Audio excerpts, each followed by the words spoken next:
tem entrevista do nosso editor-chefe aqui do SBT News, o Leonardo Cavalcante, ele que conversou com o senador Jorge Cajuru, do PSB de Goiás, sobre reforma tributária, entre outros assuntos. Você acompanha agora. Senador Cajuru, muito obrigado aqui pela presença aqui no SBT News. Queria começar perguntando para o senhor em relação à reunião de líderes, em relação à reforma tributária. O que é que ficou decidido? Bom, primeiro, Léo, um grande abraço a todos do Ético e Independente SBT News, Deus e Saúde. Foi a melhor reunião dos líderes do Senado até hoje. Eu sou pela segunda vez líder de bancada, acompanho todas as reuniões durante todo o meu mandato e discutimos de uma forma diferente. Na questão da reforma tributária, chegou-se à conclusão, entre os 14 dos 81 senadores líderes, que na Câmara a votação foi a goela abaixo. Ou seja, muitos nem leram o texto da reforma tributária e votaram a favor ou contra, não sei o motivo. E nem quero saber. No Senado será diferente, Léo. Vocês do outro lado, nossos únicos patrões, tenham a certeza. Nós vamos discutir ponto a ponto, ouvir os estados, ouvir os municípios. Eu fiz uma proposta aceita por unanimidade, que aqui informo em primeira mão. Haverá, já desde o início, uma sessão temática, onde serão ouvidos todos os governadores que estão contrários a alguns pontos da reforma tributária aprovada na Câmara. A questão dos municípios, dos estados, dos tributos, do IVA, enfim. É preciso ouvir todos os lados. É preciso mostrar que no Senado foi diferente, embora ninguém esteja contra a reforma tributária. O Senado garante que aprovará ainda este ano e haverá a promulgação, mas desde que o ministro Haddad também tenha a boa vontade de ouvir aqueles que se sentem prejudicados e que vão provar a nós, numa reunião do plenário, não em comissões, essa sessão temática, para que nós cheguemos a um denominador comum que agrade a todos, especialmente a população. O ministro Haddad não está com boa vontade, senador? Está. Diferentemente do início, onde ele mostrava radicalismo, hoje não. Ele quer ouvir. Claro, na Câmara foi mais fácil, mas ele já sabia que no Senado seria diferente, até porque o comportamento do presidente Rodrigo Pacheco é absolutamente merecedor de aplauso. Nada lá é a goela abaixo. Ele ouve todos e todas e ele respeita os líderes. Por isso que toda semana tem reunião dos líderes e nada é decidido no Senado sem que haja a opinião da maioria dos líderes do Senado.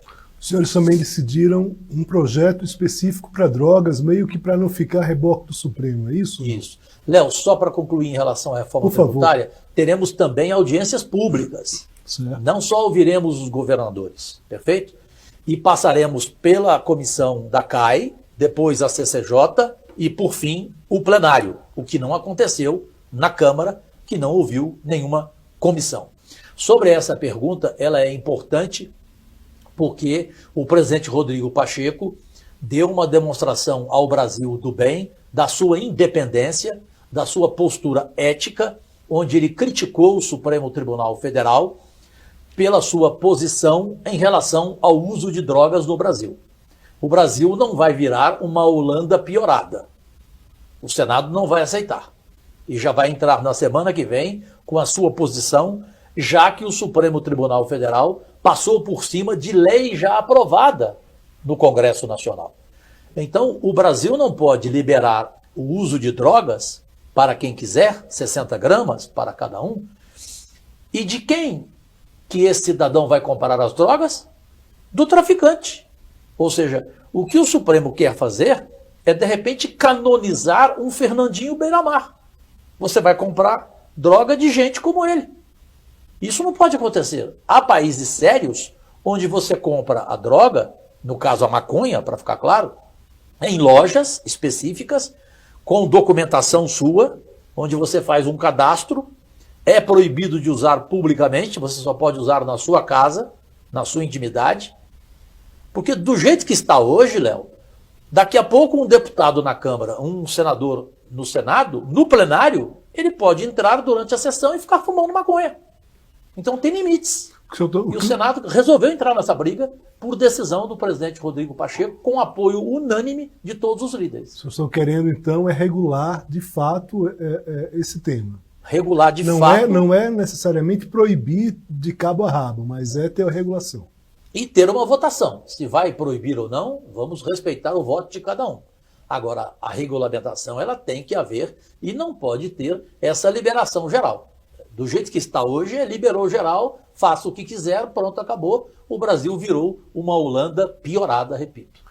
Eu vou falar da CPMI, dos atos golpistas, que o senhor está tendo uma participação importante, mas antes teve outro ponto importante em relação à reunião de líderes, que é essa questão das apostas. Eu queria que o senhor detalhasse também isso. A questão da casa de aposta esportiva, Léo, o que se respeitou, senhoras e senhores, foi o senador que primeiro entrou com o projeto. Fui eu o responsável. Com o projeto de lei para tornar cada casa legal e ela pagar imposto. Porque elas hoje sonegam. E são bilhões. Chega a quase 30 bilhões que o governo está perdendo. É preciso dialogar bem, porque há casas bem intencionadas que querem pagar os impostos. Elas reclamam apenas do valor da licença de 30 bilhões, que eu fiz uma proposta ao ministro Haddad para que ele coloque na medida provisória de forma proporcional, ou seja, de acordo com o tamanho de cada casa de aposta, você paga um valor, para não acontecer o que aconteceu em Portugal. Portugal perdeu quase 30 bilhões de euros, sendo radical nessa questão da licença. Muitas casas em Portugal, e depois todas, foram embora para outro país e ainda levaram os apostadores. Muito bem, senador. Uma última questão sobre a CPMI dos atos golpistas. Qual a expectativa do senhor? Hoje teve, de fato, uma confusão que a gente não espera, mas, de fato, os ânimos, não estou justificando aqui, nem minimizando, não.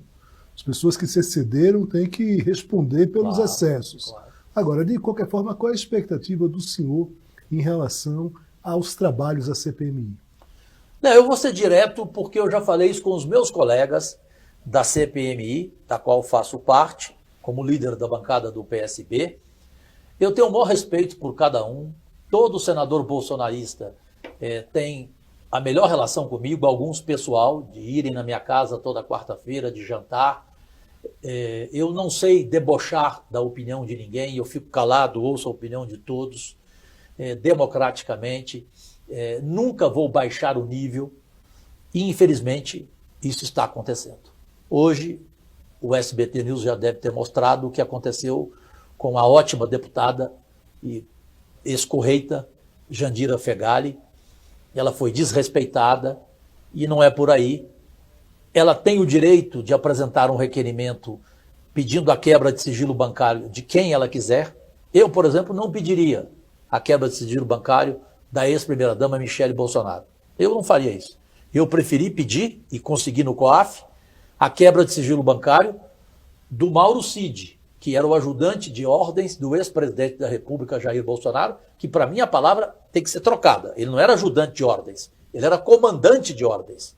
Porque os milhões que ele movimentou, que nós estamos chegando ainda aos valores conclusivos, que passam dos 3 milhões e 200 já vazados na imprensa, depósitos estranhos, escandalosos, vão nos deixar, Léo, aturdidos. Vocês aí do outro lado não vão acreditar no que vão tomar conhecimento nessa quebra de sigilo do comandante de ordens, me permita assim insistir, Mauro Cid. Poderá se quebrar sigilo bancário da esposa dele, do irmão dele, aí tudo bem. Na questão familiar, eu não entraria. Mas a deputada Jandira entrou. O que tem que fazer o presidente Arthur Maia? Colocar em votação. A votação decide. Não adianta você baixar o nível, brigar, xingar uma deputada que fez essa proposta, porque daqui a pouco, e está próximo de acontecer o que eu vou te falar aqui, A CPMI de 8 de janeiro, ela vai perder a credibilidade em todo o Brasil. Eu sou um homem público, graças a Deus, que eu posso sair às ruas. Em 4 anos de mandato, 4 anos e meio agora, eu nunca fui vaiado, nunca fui xingado, nunca fui desacatado em restaurante, respeitam a minha opinião, sabem da minha independência e sabem da minha postura. Portanto, eu estou ouvindo nas ruas de Goiânia, de Brasília, de São Paulo, do Rio, onde quer que eu vá, que ninguém está levando a sério essa CPMI. Primeiro porque ela foi criada com um pensamento inacreditável, meu Deus. Eu fui o único, como vice-líder do governo Lula, escolhido pelo Lula, mas ele me respeita a minha posição de isenção, que não concordei com parlamentares do PT, que na tribuna disseram que o ex-presidente Jair Bolsonaro sabia que iriam agredir, ou seja, que iriam vândalos tratar os 3 poderes como trataram, com agressão literal, perfeito? Com desrespeito total, com vandalismo, com selvageria. Para mim, o presidente Jair Bolsonaro não sabia. Ele sabia que haveria invasão, como todo mundo. Pacificamente, que era o que ele esperava e todos nós. Agora, infiltrantes participaram dessas invasões. O que a CPMI tem que fazer é apontar os financiadores. Em Goiás, por exemplo, Léo, em primeira mão eu te informo, teve deputado que subiu na tribuna e falou que pagou centenas de pessoas para que realmente fizessem aquela balbúrdia nos 3 poderes. De quebrar, de Cavalcante, de quebrar tudo. O deputado falou, ele deu a declaração que ele pagou do bolso dele. Deputado Amauri, não sei do que, desculpa, o sobrenome eu não lembro. Então, é isso que ela tem que mostrar para a sociedade, a CPMI. Quem é que financiou? Aí você vai saber de que lado que estavam esses financiadores do dia 8 de janeiro. Do lado de Bolsonaro ou do lado de Lula? Agora, você achar que o Bolsonaro sabia, que o Lula sabia, me desculpe, é um desrespeito ao meu cérebro, normalmente agredido lá no Senado todo dia. Felizmente o meu cérebro é imortal, ele sobrevive, porque não dá para ouvir esse tipo de coisa. É uma perda de tempo, não vai se chegar a lugar nenhum. É preciso então que a CPMI saiba focar outros pontos, como este, de aberturas de sigilos bancários, de depoimentos importantes. Na semana que vem terá Anderson Torres, depois terá o G. Dias. Aí sim nós vamos poder chegar a algo que a população espera e que principalmente a imprensa independente, como o SBT e o SBT News, que vocês desejam. Senador, muito obrigado aqui pela presença, pelas declarações. Espero vê-lo em breve. Eu que agradeço a você, Léo, a todos. Repito, Deus e saúde, muito obrigado. Essa é a minha casa, onde eu mais fiquei nos meus 45 anos de carreira nacional na televisão brasileira, 16 anos no SBT, portanto aqui eu sinto-me em casa. Muito bem. Muito obrigado. Tá aí então a entrevista do Leonardo Cavalcante com o senador Cajuru.